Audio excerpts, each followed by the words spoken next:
अस्सलाम वालेकुम स्टूडेंट। आज हमने एक्सरसाइज 2.7 का जो है वो क्वेश्चन नंबर 2 करना है। ठीक है, ये आपके पास फर्स्ट इक्वेशन है और ये सेकंड इक्वेशन है। फर्स्ट इक्वेशन जो है ये आपके पास लीनियर है, यानी कि इसमें आपकी वेरिएबल की जो हाईएस्ट पावर है वो 1 है।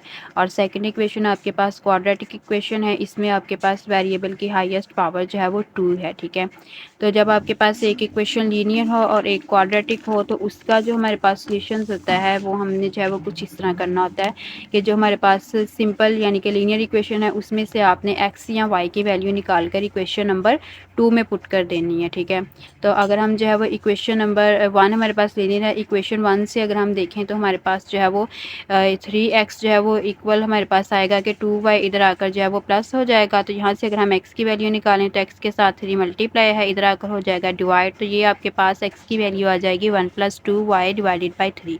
इसका नाम आपने रख लेना है इक्वेशन नंबर 3।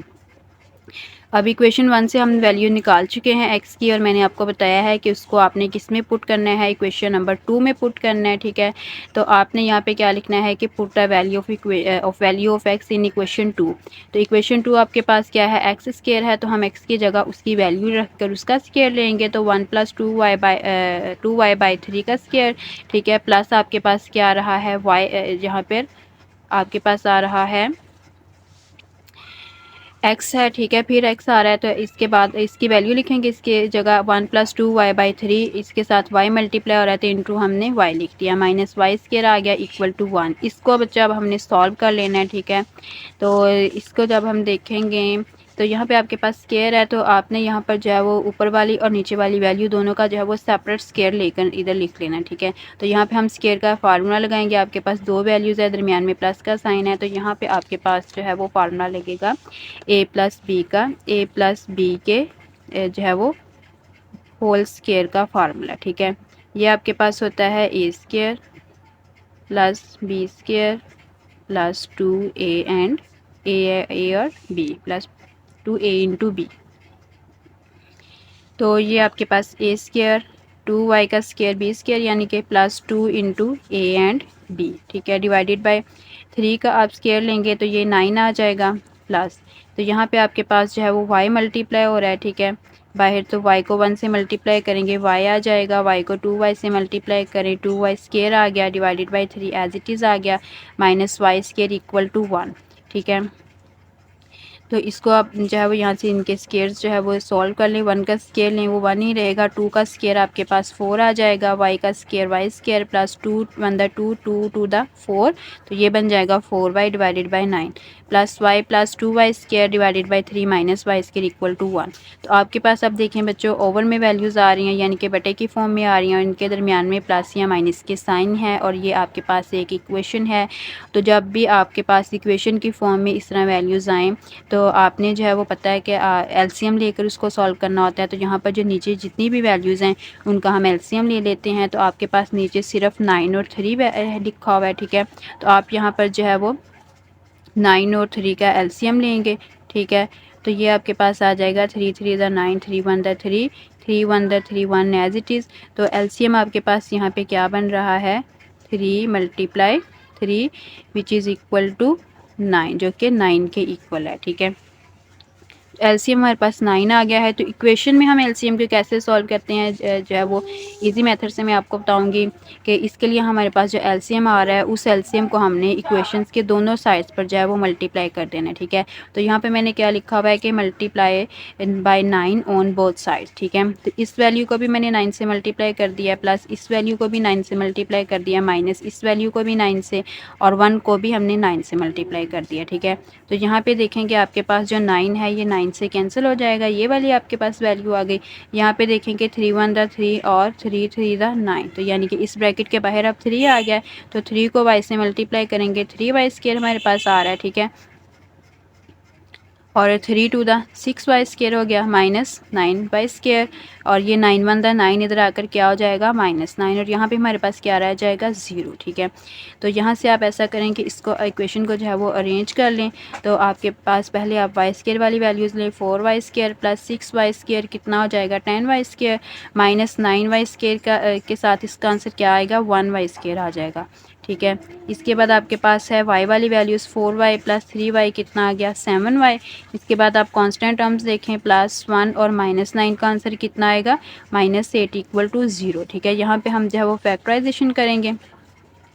तो फैक्टराइजेशन का मेथड जो है वो आपको पता है कि आप जो है वो यहाँ से एंड वाली कांस्टेंट टर्म और जो फर्स्ट हमारे पास वाई स्केयर होता है या एक्स स्केयर की फॉर्म में जिस वेरिएबल में भी हम क्वाड्रेटिक इक्वेशन ले रहे हैं, ठीक है, तो उसका कोफिशिएंट हमने देखना होता है। तो ये आपके पास 8 और 1 यानी कि यहाँ पे आपके पास इसका कोफिशिएंट क्या है 1।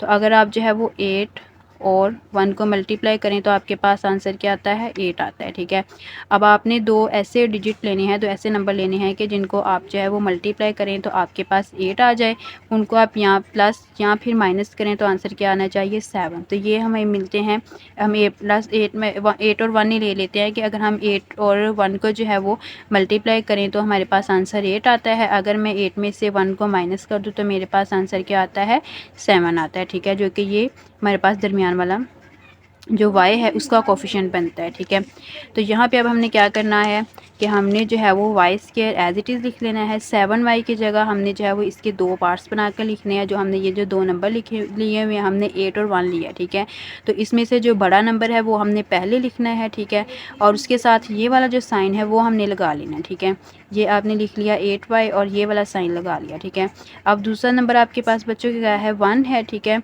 तो इस यहाँ पे आपने 1 लिखना था, इन दोनों के साथ यही वाला कोफिशिएंट आएगा y और y, हम इन दोनों के साथ लगाएंगे। तो यहाँ पे आपने ये वाला जो साइन बच्चों लगाना होता है वो इसके हिसाब से लगाना होता है, यानी कि आंसर के हिसाब से जो है वो आपका आंसर जो है वो ये आना चाहिए। अगर मैं यहाँ पे +y लगाऊंगी तो मेरा आंसर 9y बन जाएगा, जबकि मुझे यहाँ पे जो है वो 7y बनाना है।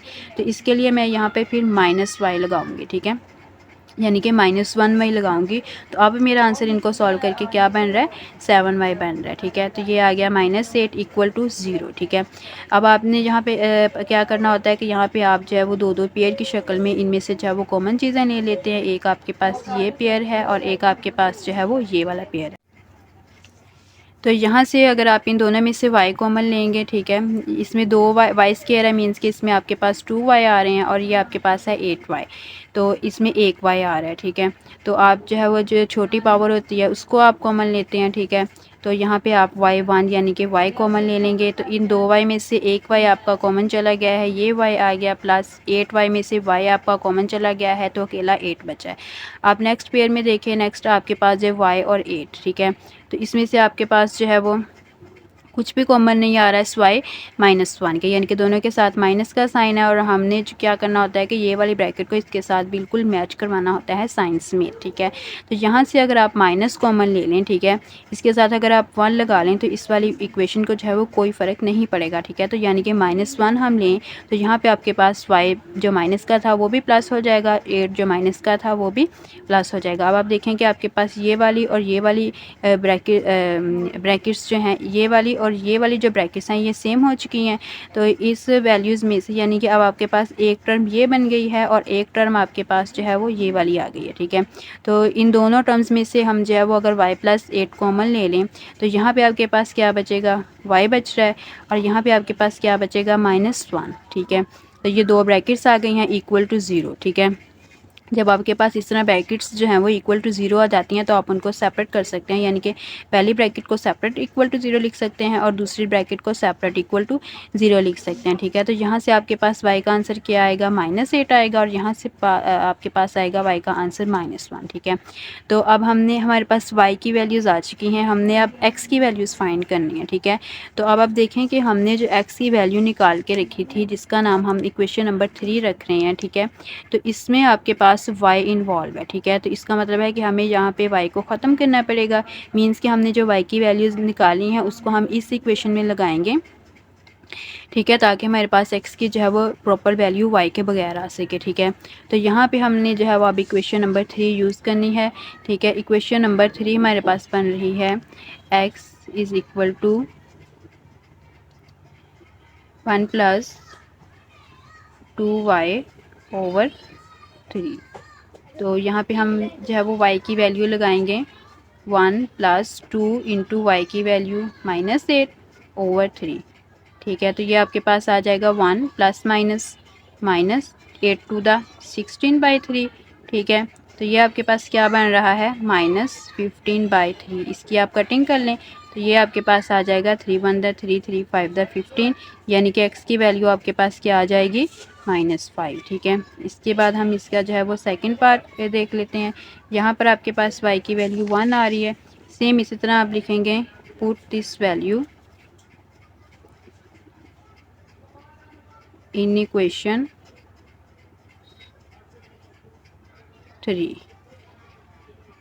इक्वेशन 3 आपके पास क्या है, x equal to 1 plus 2y/3, x equal to 1 plus 2, जहाँ पे हम y की वैल्यू कौन सी ले रहे हैं, 1 ले रहे हैं, तो x इक्वल टू 1 प्लस 2 1 द 2/3, ये आपके पास बन जाएगा 2 + 1 3/3। कटिंग होकर आपके पास x का आंसर क्या आ रहा है, 1। यानी कि यहाँ पे आपके पास ऑर्डर पेयर क्या बन रहा है, आपके पास x की वैल्यू -5 आई है जब आपने y की वैल्यू जो है वो -8 पुट की है। ठीक है। और ये यहाँ पे आपका ऑर्डर पेयर क्या बन रहा है, आपके पास x की वैल्यू 1 आई है जब आपने y की वैल्यू जो है वो 1 पुट की है। ठीक है। तो इसका मतलब है कि आपके पास जो सोल्यूशन सेट बन रहा है उसमें आपके पास 2 ऑर्डर पेयर आ रहे हैं। एक आपके पास ऑर्डर पेयर आ रहा है -5 और -8 का, और दूसरा ऑर्डर पेयर आ रहा है 1 और 1 का। ठीक है। तो ये आपके पास जो है वो सोल्यूशन सेट आ गया। ठीक है। नेक्स्ट वीडियो में हम इसका जो है वो क्वेश्चन नंबर 4 करेंगे। ठीक है। तो यहाँ इस क्वेश्चन में अगर किसी को भी कोई प्रॉब्लम हो तो वो कमेंट सेक्शन में मुझसे जो है वो पूछ सकता है।